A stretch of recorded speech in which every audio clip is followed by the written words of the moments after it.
Hello, আসসালামু আলাইকুম। Welcome back to my channel jasmine journal. দেখেন, আজ আমি বানিয়ে ফেললাম বেলের শরবত আখের গুড় দিয়ে।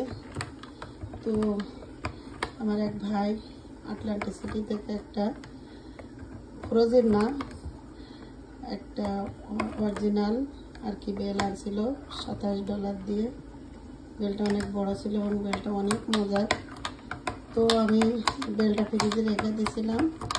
ফ্রিজে আজ ঠান্ডা ঠান্ডা বেলের শরবত বানিয়ে দিলাম, কারণ ওরা বাইরে কাজ করছে গরমে, ঠান্ডা তো খেতে হবে। তো যে আইস দিয়ে আখের গুড় দিয়ে সুন্দর একটা বেলের শরবত বানিয়ে দেখেন, বুঝছেন।